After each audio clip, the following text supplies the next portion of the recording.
Module 19. Acheter un bien déjà divisé officieusement. Je vous souhaite la bienvenue dans ce nouveau module de la formation gratuite Diviser un bien et gagner gros. Je vous invite à vous abonner pour être tenu au courant de la sortie des nouveaux modules et si vous avez une question, n'hésitez pas à la mettre dans les commentaires. Notez bien que pour chaque module, il y a également une version écrite, elle est juste en dessous dans la description. Introduction. Acheter un bien divisé officieusement n'est pas un achat comme les autres et vous le verrez très vite. Nous verrons ensemble les différentes possibilités qu'il y a lorsqu'on achète ce type de bien avec les risques que ça comporte. Je vous expliquerai les différents points qu'il faut regarder afin de vérifier si le bien a été divisé ou non. On terminera sur la notion de responsabilité qui est importante lorsqu'on achète un bien divisé officieusement et les deux techniques de négociation possibles afin de massacrer le prix facilement. Les possibilités. Cette fois, on va se mettre dans la peau de l'investisseur. Vous avez trouvé un bien intéressant à acheter et lors de vos visites et investigations, comme je vous l'ai appris plus tôt, vous avez appris que le bien était déjà divisé officieusement. Ce n'est pas rédhibitoire, mais il y a des choses qu'il va falloir prendre en compte. Vous avez deux possibilités en achetant un bien divisé officieusement. Possibilité numéro 1. La division officieuse date de moins de 10 ans et n'ayant pas la possibilité de créer ou d'acquérir des places de parking si vous avez un plan local d'urbanisme exigeant, vous ne pourrez pas en faire une division officielle. Vous devrez donc mettre en place les différentes étapes que nous avons vues ensemble plus tôt pour en faire une division officieuse légale. Par contre, vous saurez que vous devrez garder ce bien en division officieuse. Il ne sera pas possible d'en faire une division officielle. Il faudra donc réfléchir à la stratégie à mettre en place. Si le bien est déjà loué à plusieurs locataires, il y a de grandes chances que le propriétaire ait fait des baux de location meublés classiques en refacturant lui-même l'électricité aux locataires, et cela est interdit comme nous l'avons vu plus tôt. Vous pourrez alors soit mettre en condition suspensive dans le compromis que le propriétaire doive donner congé aux locataires pour que les lieux soient vides lors de l'acte final.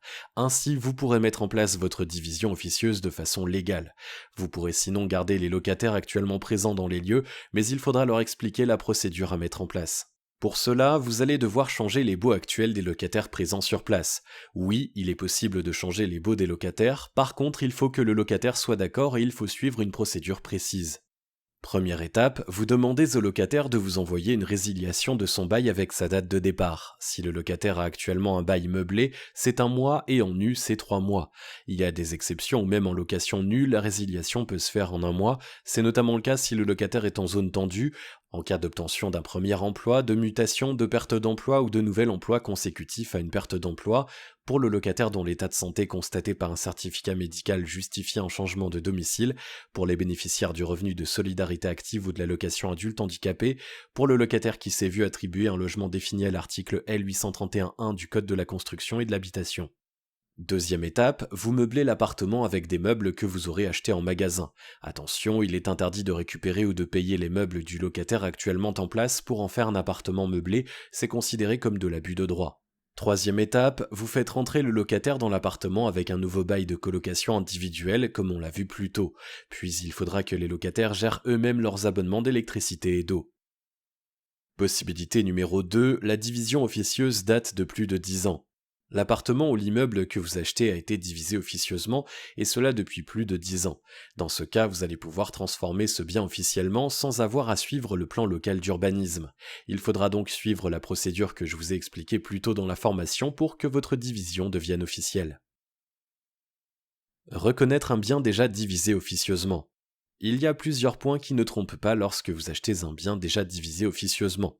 Le plus simple est tout simplement de demander cette info au vendeur, mais certains cacheront la vérité. En effet, il arrivera que certains vendeurs peu scrupuleux essaient de cacher ça le plus longtemps possible. Voici les points qui doivent retenir votre attention. Les compteurs, on l'a vu plus tôt déjà, mais sachez que si chaque appartement n'a pas son propre compteur, alors c'est que déjà il y a de très grandes chances que le bien ne soit pas encore divisé de façon officielle. Un hall d'entrée commun. Imaginons que vous achetiez 3 appartements d'un coup. Si chacun de ces 3 appartements est accessible via un hall d'entrée commun aux 3 appartements, et si de surcroît ce hall précède les communs de l'immeuble, alors il y a de grandes chances une nouvelle fois que le bien ait été divisé. En effet, il est très courant de créer un hall commun aux appartements divisés pour qu'on puisse y accéder. Le sani-broyeur, c'est un grand classique. Lorsque vous divisez un appartement en 3 studios, vous devez donc créer 2 nouveaux toilettes. L'idéal est de pouvoir relier chaque nouveau toilette sur l'évacuation principale, mais il arrive que cela ne soit pas possible. Dans certaines divisions, les toilettes de l'un ou de plusieurs appartements ne peuvent être raccordées à l'évacuation principale car elles seraient trop loin, l'obligeant à créer une estrade sur plusieurs mètres assez haute, donc pas spécialement faisable dans certains cas. La solution de certains investisseurs dans ces cas-là, c'est de mettre un sani-broyeur. Ce système permet de se relier beaucoup plus facilement à une évacuation, même si elle se trouve à plusieurs mètres.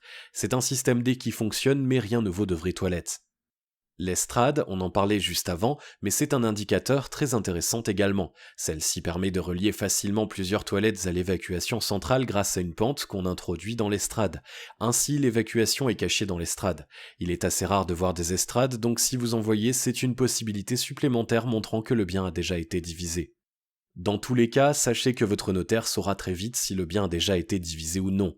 Néanmoins, il est important de faire vos vérifications avant afin de préparer le terrain et ne pas apprendre cette information capitale uniquement le jour du compromis.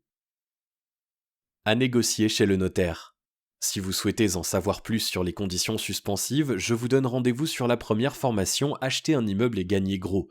Lorsqu'un bien qui a déjà été divisé officieusement vous intéresse, il va falloir négocier plusieurs conditions suspensives chez le notaire en fonction de la stratégie que vous allez avoir. Si vous souhaitez garder la division officieuse, dans ces cas-là, il n'y aura pas plus de conditions suspensives qu'il n'y en aurait pour un achat classique. Si vous souhaitez en revanche en faire une division officielle, alors il y aura plusieurs points à vérifier et des conditions suspensives à rajouter dans votre compromis. On en parlera en détail de cela lorsqu'on sera dans les modules traitant de la division officielle. Votre responsabilité. Il y a une chose importante à savoir lorsqu'on achète un bien déjà divisé officieusement, c'est de vérifier que tout a bien été fait dans les règles, puisque si vous achetez un appartement ayant été divisé en plusieurs studios, la responsabilité d'être en règle vous incombera. On pourrait se dire que comme la division a été faite par l'ancien propriétaire, alors je ne risque rien.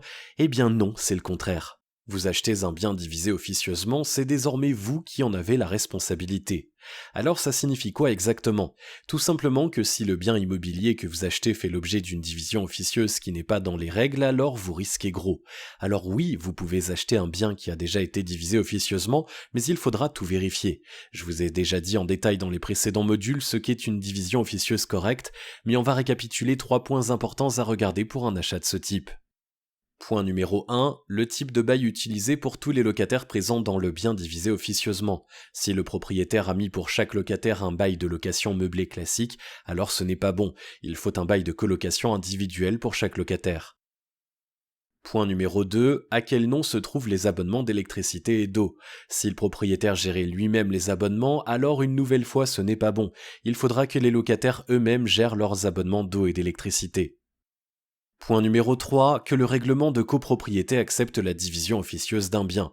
Si ce n'est pas le cas, c'est problématique, car autant les 2 premiers points peuvent être modifiables, un bail et un abonnement ça peut se changer, mais un règlement de copro ça ne se change pas facilement, et encore moins pour y faire accepter une division officieuse. Pour reconnaître un règlement interdisant la division officieuse, je vous invite à regarder dans un précédent module où je vous donnais plusieurs exemples de textes de règlement de copro refusant la division.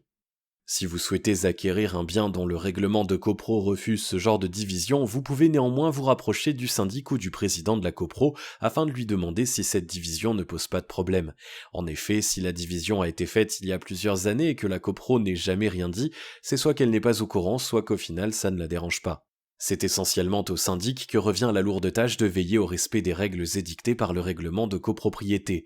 Dès qu'un manquement est constaté ou porté à sa connaissance, il se doit d'intervenir. Pour cela, il dispose de plusieurs moyens d'action. Dans le pire des cas, une action en justice peut être lancée par la copro afin de vous obliger à remettre le bien immobilier comme il était initialement avant la division officieuse. Alors à vous de voir, de calculer les risques du pour et du contre. Dans mon cas, dans cette situation, je ferai demi-tour car c'est trop risqué d'avoir toute une copropriété à dos, ce serait l'enfer au quotidien. Ce dernier point concerne uniquement les biens immobiliers en copropriété car si vous achetez un immeuble entier, vous serez donc en monopropriété et vous n'aurez donc aucun compte à rendre à une quelconque copropriété. Faire une grosse négociation. Imaginons que vous souhaitiez acheter un bien divisé officieusement, mais que cette division soit faite illégalement, sans tenir compte de tout ce que nous avons vu ensemble pour qu'une division officieuse soit légale. Vous savez que vous devez faire les modifications qu'on a vues ensemble pour qu'elles deviennent légales, ok, mais stratégiquement on a une carte à jouer. En effet, cette personne est donc dans l'illégalité. Maintenant qu'on a cette information, qu'est-ce qu'on fait? C'est très simple, comme nous savons que cette personne utilise une stratégie illégale, vous pourriez être très vicieux et retourner ça à votre avantage. Vous avez donc deux stratégies que vous pouvez adopter. La première stratégie est de faire l'acheteur qui ne connaît pas trop la division. Faites-lui croire que ça vous fait peur d'acheter un bien divisé officieusement, que vous n'êtes pas sûr, bref, faites jouer le temps sur votre peur d'investir sur ce genre de bien. Attendez quelques jours, puis ajoutez à votre argumentaire que vous avez demandé à un ami avocat ce qu'il en pensait et qu'il n'était pas très enthousiaste par rapport à cela et qu'il vous déconseillait d'acheter ce bien. Puis attaquez en disant que vous accepteriez de prendre le risque à la seule condition qu'il accepte de baisser son prix de X%. Continuez à jouer l'ingénu jusqu'à ce qu'il se dise qu'il accepte par peur de n'avoir que des acheteurs qui ont peur de ce genre de division. Cette première stratégie fonctionne mieux lorsque le vendeur n'est pas sûr de lui, qu'il est un peu en retrait. La deuxième stratégie est de faire l'acheteur très vicieux et sûr de lui. Vous savez que le vendeur vend un bien divisé officieusement de façon illégale, donc vous allez en profiter pour lui faire peur. Pour cela, vous allez analyser tout ce que j'ai dit plus tôt, comme notamment à quel nom sont les abonnements d'eau et d'électricité, quel type de baux sont utilisés, ou encore est-ce que le règlement de copro accepte ce genre de division. Il y aura au moins un de ces trois points qui sera illégal, donc vous pourrez l'attaquer dessus. Il suffira de lui dire la vérité, énumérez oralement le ou les points qui sont absolument interdits et dites-lui qu'il risque gros et qu'en continuant comme cela, il pourrait avoir une plainte contre lui. Puis envoyez-lui une lettre en recommandé en énumérant les différents points interdits en terminant par dire que vous acceptez de remettre tout en ordre, que ça prendra beaucoup de temps, c'est pourquoi vous proposez ce prix pour le bien. En faisant cela, il prendra peur et acceptera finalement de baisser son prix. Attention, la deuxième stratégie est assez vicieuse, je vous l'ai donnée pour que vous la connaissiez, ensuite vous en faites ce que vous voulez. Certains diront que ce n'est pas très moral de faire ça, mais dans le business, qu'est-ce qui est moral et qu'est-ce qui ne l'est pas? C'est à l'appréciation de votre propre jugement. Personnellement, je n'ai jamais eu à le faire car je n'achète que des immeubles, mais lorsque vous connaissez les faiblesses de votre adversaire, vous gagnez à tous les coups. Acheter un bien déjà divisé officieusement, comme je l'ai dit plus tôt, ce n'est pas un achat comme les autres car votre responsabilité est en jeu plus qu'avec d'autres achats. En tant qu'investisseur rentable et intelligent, vous devez d'avoir une longueur d'avance et toujours vérifier ce genre de choses. Ce n'est pas le jour de l'achat qu'il faudra réfléchir à la stratégie que vous auriez dû avoir. Réfléchir maintenant, c'est avoir un avenir serein. Ce module de la formation est désormais terminé. Je vous invite à vous abonner pour être tenu au courant de la sortie des nouveaux modules et si vous avez une question, n'hésitez pas à la mettre dans les commentaires.